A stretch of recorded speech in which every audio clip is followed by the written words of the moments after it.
दिन पैसे के चलते आरती का ससुर आरती का मर्डर करवा ही देगा। एक काम करता हूँ। फौजी जवान दिमाग लगाया, बोला देखो अरे तुम 4 हो ना, मैं भी इसी विभाग से हूँ, मैं भी हत्या मर्डर करता हूँ पैसे के चलते, पैसे पर। एक काम करना, तब तो हम भाई भाई हो गए। तुम चारों जा करके संपत्ति से 1 लाख रुपया ले लेना और इस औरत को मैं मारूंगा। अब मार कर ऐसी जगह फेंकूंगा ना, पेपर पत्रिका भी नहीं बोलेगा। अब इतने करके फौजी जवान लेके आरती के जात बटन आयारी चारों बदमसवा 9 2 11 चल गईलन। धीरे धीरे 3-4 दिन बीतल। अब रोज पेपर पढ़त हूँ, न्यूज देखत हूँ कि अगर मार के फेंकले होई हूँ तो कहीं पेपर पत्रिका में अबे करी। जब 4-6 दिन बीत गयल, हर संपत्ति का हालत एकदम पंचर हो। 4-6 दिन के बाद बाबू चारों बदमाश गईले संपत्ति के दुआरे। आ संपत्ति ऐसा बैठल हुआ बुझा तक इनके कई गाय का हत्या लगली हो। जाए के चारों लमवे से कहला का चाचा, इशारा करत हूँ कि गला दबाए की अरतिया के मान मार के फेंक डाली। तो संपतवा हर बार ताकत है कि देखी टोलवा परोसवा के देखत ना तो कहतो कले चुप चुप, इशारा से बात होती है। कल इशारा कले इसके पीछे से घर में आवा।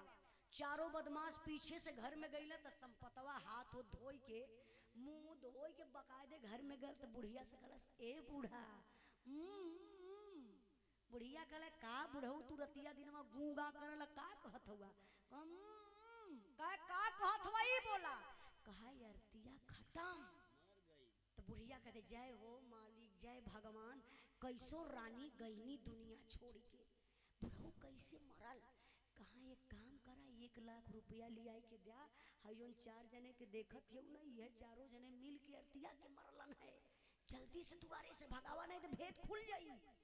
1 लाख रुपया बुढ़िया बड़ी ऐठत का जात है, बक्सा खरलस।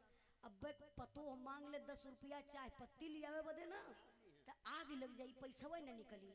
तब झगड़ा होके लगी साँझ ले, कई बेला खनवे ना बनी। जाए के बक्सा खोलस दिलीप भैया, 1 लाख रुपया लिया के बुढ़वा के थमा दलस।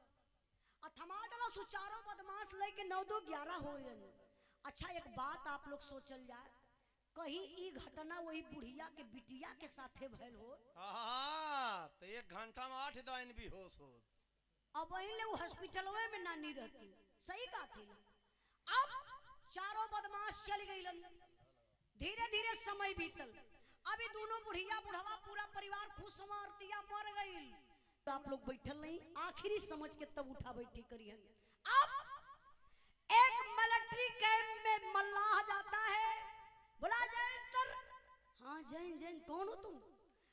साहब मैं जात का मल्लाह हूँ साहब, जो सिंधु नदी है वहां मैं मछली मारने का काम करता हूँ साहब। कुछ दिन पहले की बात है, एक लाश बहते हुए नदी में आ रही थी साहब।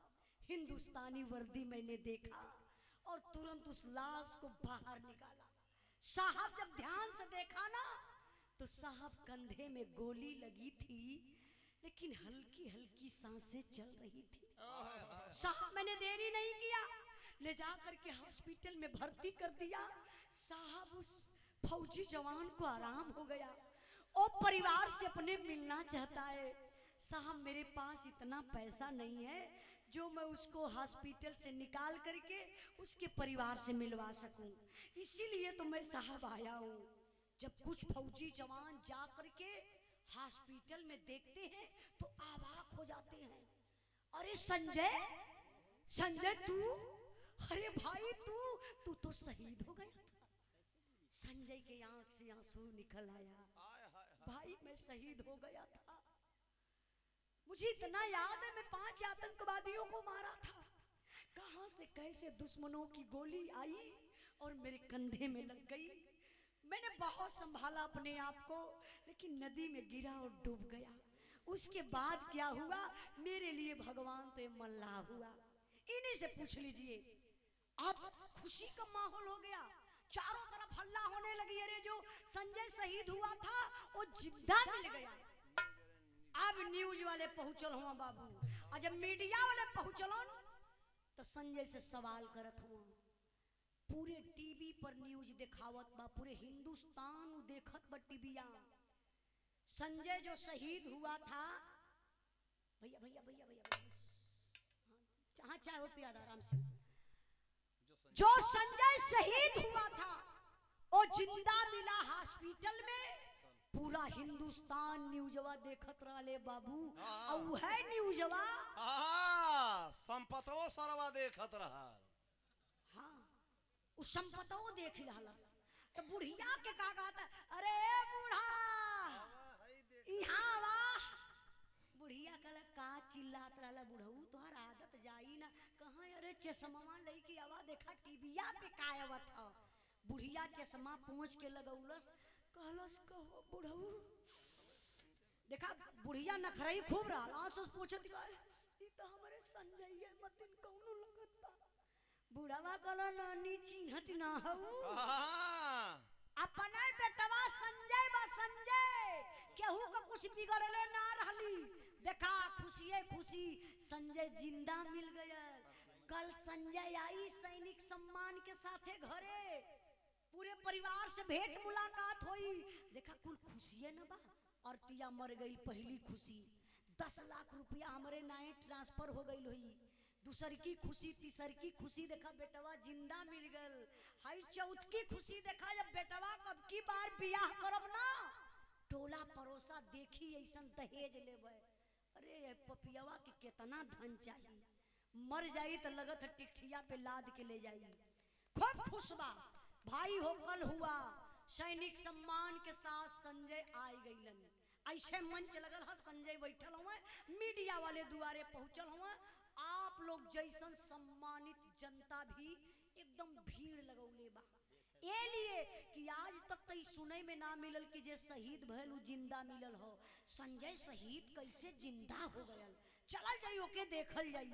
बड़ी भीड़ बा, मीडिया वाले सवाल करत हो, संजय संजय संजय अपनी अपनी बीती बात बताइए। आपको गोली लगी, आप नदी में गिरे, डूब गए, शहीद हो गए, आपको जीवन दान मिला, फिर से आपकी जिंदगी मिली, आपका परिवार मिला, समाज मिला, कुछ तो अपने अंदर की फीलिंग बताइए। मीडिया वाले सवाल कर रहे हैं। अब संजय का जवाब दे, खाली यार वहां ऐसे ताकत हुआ। हाँ वारे भैया ऐसे ताकत हुआ बाबू, सब लोग लौका था, माई लौका था, बाबू लौका था, भाई लौका था, भौजाई लौका था, टोला पड़ोसा गांव सब लौका था। लेकिन वहां आरती ना लौकात बा, कलेजा अंदर से फटत बा, फौजी जवान का निगाह खोजत बा। तबले बुढ़िया समझ गई। देखा मतारी बात बेटवन के समझ जाली, चेहरा परख जाली। बुढ़िया फिर वहां नखरा लगौलस, जाय के संजय के ये गलवला सुहरावत बरबर वकल लाल हम बुझत हैला हो ही रहू, ई अखिया जके तोहार खोजत हिया ना, ललऊ ओकर अखिया तोके ना खोजला सो हीरा। तेरे हिये त बितौला सो लाल 10 लाख रुपया शहीदी रास मिलल। उहे पैसवा लेके हीरा उ कोनो दूसरे के लेके फरार हो गई। जो फौजी जवान की आंखें खोज रही अपनी दुल्हन को, अब वो तेवर में आ गया। माँ ऐसी बीबी की में हमारे जिंदगी में कोई जरूरत नहीं है, तुम टेंशन मत लो। ता बोले तो भैया गजब हो गया। ऐसे भीड़ बा, वही भीड़िया में से एक ऐसा आवाज आई जो पूरे पब्लिकिये में खलबली मच गई। पूरी पब्लिक वही तरफ देखा लगल। अच्छा वो आवाज के कर रहल, कैसन रहल मास्टर साहब?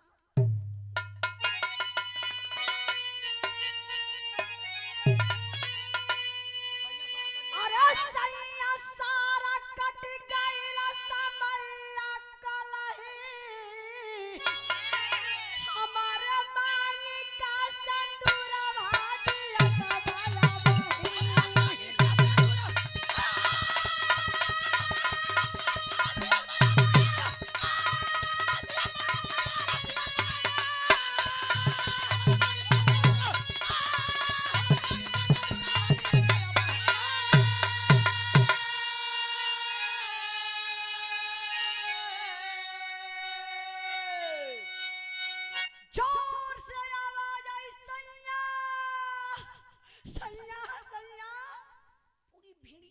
के देखो तरे ये कौन औरत सैया सैया कहत हो। तबले ते आरती आई के और वही संजय के पैरवा पे गिर गई। बाबू बारे संजय कितना बेदर्दी बन गया संजय, खींच के मरलन ये तमाचा। आरती के गाल पर जब फौजी जवान का तमाचा लगल ना, मूर्छित होके आरती जमीन पर गिर गई। फिर दूसरा तमाचा खिंचलस। थमले तो बाबू वही पब्लिक में से एक दूसरी आवाज आई, संजय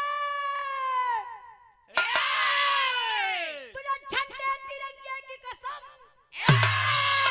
तुझे तेरी वर्दी की कसम, अगर एक तमाचा और आरती को छुआ तो मुझे पहचान रहा है मैं कौन हूं। तबले संजय उठ के खड़ा, दौड़ के पहुंचल वो भाई से गले मिले लगल। अच्छा वो रहल के उहे देवानंद फौजी जोन आरती के बचाई के अपने घरे ले गलन, गले मिलत हुआ। देवानंद हटा देना भाई, हट, तू मेरी बहन को मार रहा न रे, छोट मुझे लग रही है। संजय बोला नहीं भाई, तेरी बहन कैसे हो सकती है, ये मेरी बीबी नहीं, ये हमारा है। मैं देश का रक्षा कर सकता हूँ, मेरी बीबी मेरे परिवार की रक्षा नहीं कर पाई, मुझे जान गई, मैं शहीद हो गया और 10 लाख रुपया लेकर के किसी पराये पुरुष के साथ में चली गई। देवानंद फौजी बोला भाई मेरी बात पहले सुन, तू आरती को तू क्या कह रहा है, आरती मेरे धर्म की बहन है, आरती को मैं ले गया था, अपने घर सुरक्षित रखा था। सारी जानकारी अगर जानना है तुझे ना, तो अपने पिताजी को बुलवाइए। अब भैया संपत गायब, संपत तो गायब हो गई, उनके पता है ना कि भेद खुल जाई। संपत डिब्बा का पानी उठौला, धीरे से पतलकी गली पकड़ल, 4 गो लइका खोजत हुआ, कहाँ पौले, चच्चा के देखत हुआ तो खेते में रहरी का पेड़ पकड़ के, हाँ 2 ठप्पा 76 वाली मार के फिट एकदम। चारों लइका गले गले कक्का चला घरा चेक बटा था लेला, का रहरिया में बैठल हुआ, चला घरवा कना रहुरे पेट गड़त हो। तबले चारों लइका पकड़ के टांग के ले आई कोई खड़ा कर दला। जब खड़ा कर दला संपत के, तबले बुढ़िया नखरा लगौलस। अभी जोर से वही भीड़ में चिल्लाते कहते, अरे लाल हो लाल, ई डैनिया आई गई, ई तोहके फिरो खाई हो लाल। धड़ाम से गिरल, बेहोश होकर नखरा, लोग बेना डुलावत हो, बुढ़िया के हाथ उभर गए। तबले तो देवानंद फौजी सवाल कैलन संपत के, कहलन पिताजी एक बात बताइए, आप आरती को मारने के लिए 1 लाख रुपया किसको दिए थे, वो कौन लोग थे आपके, कौन रिश्तेदार थे। अब संपत चुप, संपत के बतिये न वो था।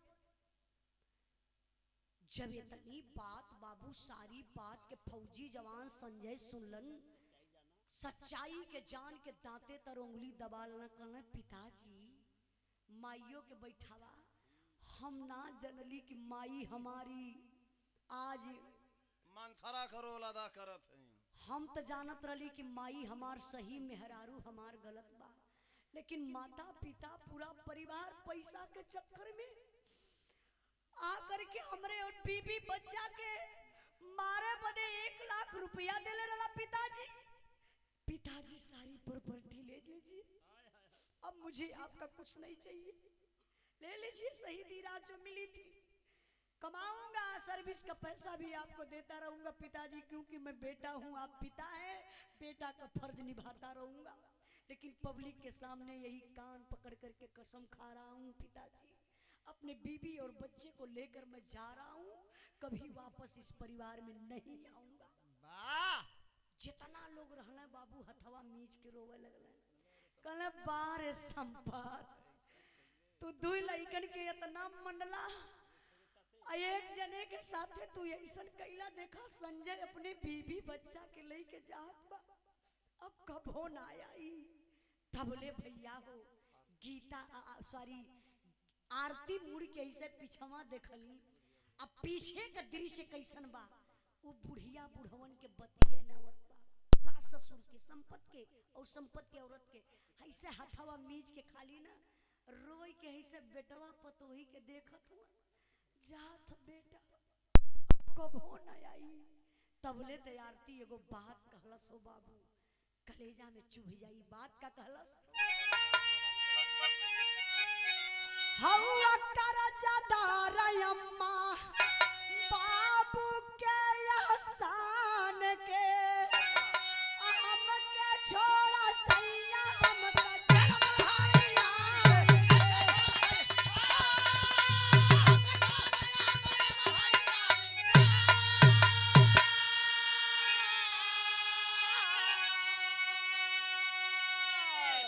आरती कलश पति देव, पति देव एक बार पीछे मुड़ के देखिए, मम्मी पापा दोनों लोग रो रहे हैं, अपने करनी पर पश्चाताप कर रहे हैं। क्या किया जा, गलती कर दिए आपके माता पिता। सुन रहे हैं मेरी बात, जब एक माता पिता बेटी बेटा पैदा करते तो बहुत बड़ा अरमान लेकर के, मैं किसी और की बेटी हूँ, इन लोगों की बहू हूँ, लेकिन आप तो इन मम्मी पापा के बेटा है। आज उन लोगों का अरमान टूट रहा है।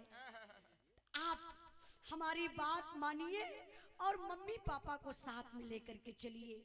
संजय रुक गया, अपने पत्नी के आंख के आंसू को पोंछा, अपने पत्नी की बात मान करके।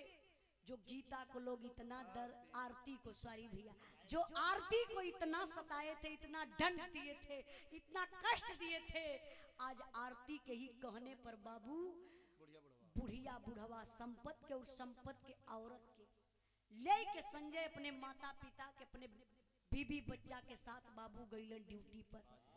आज भी ड्यूटी करत हुआ संजय। संपतवा मर गए, ओकर परसों ते रही भी। हाँ ई भैया निमंत्रण बांटत हुआ, शोक संदेश सबके देते हुआ। तब बाबू हो, हमार बिरहा गौले का मतलब ये है भैया, दुनिया में रुपया पैसा बहुत कुछ है, लेकिन सब कुछ नहीं है। परिवार से बढ़कर के पैसा नहीं हो सकता है। आज रुपया कल ना रही, लेकिन परिवार फिर दोबारा ना मिली। कैसे? अरे रुपया तो क्या लहू के बाबूजी